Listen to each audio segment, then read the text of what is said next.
Hello বন্ধুরা, অনিশাতে সুমির ৫ মিশালিতে আপনাদের সবাইকে স্বাগত জানাই। আশা করি আপনারা সবাই ভালো আছেন। বর্তমানে আনম্যাপড ভোটারদের শুনানির পর্ব চলছে। এরপর প্রায় ১ কোটি সন্দেহভাজন ভোটারের শুনানি প্রক্রিয়া শুরু হবে।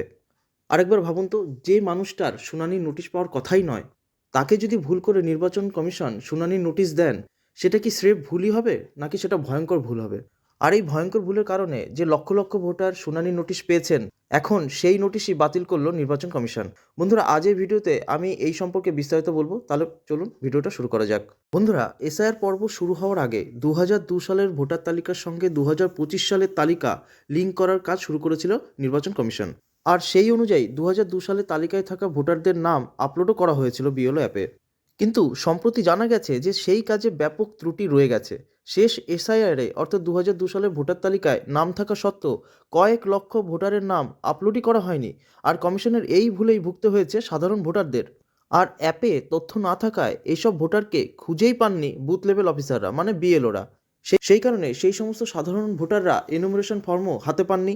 আর ফলস্বরূপ সেই সমস্ত ভোটারদেরকে নট ফাউন্ড হিসাবে চিহ্নিত করেছিলেন বিএলও সাহেবরা, যাতে করে নিয়ম অনুযায়ী এই সমস্ত ভোটারদের নামে শুনানি নোটিশও ইস্যু করা হয়েছিল কমিশনের তরফ থেকে। তবে ইতিমধ্যে এই যে মারাত্মক ভুলটা ঘটে গেছে, সেই ঘটনাটা কমিশনের নজরে এসেছে। তবে এই ভুলটাকে মারাত্মক কেন বলা হচ্ছে? বন্ধুরা, এই ভুলের শিকার ১০০-২০০ জন নয়, প্রায় ৪.৫ লক্ষ ভোটার। যে ৪.৫ লক্ষ ভোটার হিয়ারিংয়ের নোটিশ হাতে পাওয়ার পর আতঙ্কে ভুগছিলেন। আর তাদের এই আতঙ্কের মাসুলটা কে দেবে?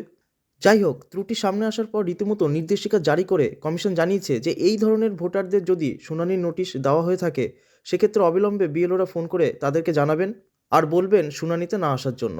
আর যে সমস্ত নোটিশ এখনও পর্যন্ত দেওয়া হয়নি, সেগুলো ইআরও সাহেবদেরকে বলা হয়েছে তাদের নিজেদের কাছে রেখে দেওয়ার জন্য।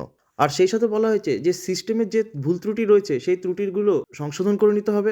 সেই ধরনের ভোটারদের খুঁজে বের করে তাদের তরফে জমা পড়া নথি সংগ্রহ করতে হবে।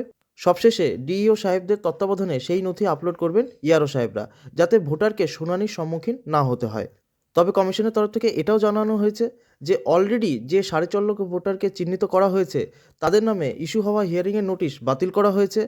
আপাতত সেই সমস্ত মানুষদের কাছ থেকে বিএলও সাহেবরা ডকুমেন্ট সংগ্রহ করবেন, পাশাপাশি তাদের ছবি তুলে সংগৃহীত নথির সঙ্গে অ্যাপে আপলোড করবেন। আর এরপরই স্বাভাবিকভাবেই সেই সমস্ত ভোটাররা স্বস্তি পেয়েছেন।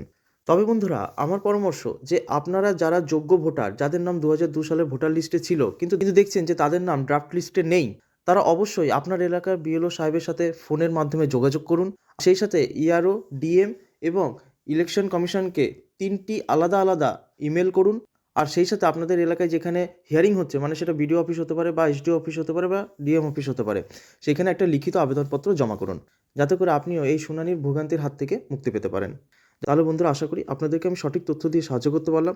যদি আপনারা আমার এই ভিডিওর মাধ্যমে একটু উপকৃত হয়ে থাকেন, তাহলে অবশ্যই আমার এই চ্যানেলটিকে সাবস্ক্রাইব করবেন এবং সেই সাথে আমার এই ভিডিওটিকে অবশ্যই লাইক এবং শেয়ার করবেন, যাতে করে আপনার মতন আরও অনেক মানুষ উপকৃত হন। তাহলে বন্ধুরা, আজকের মতন টাটা।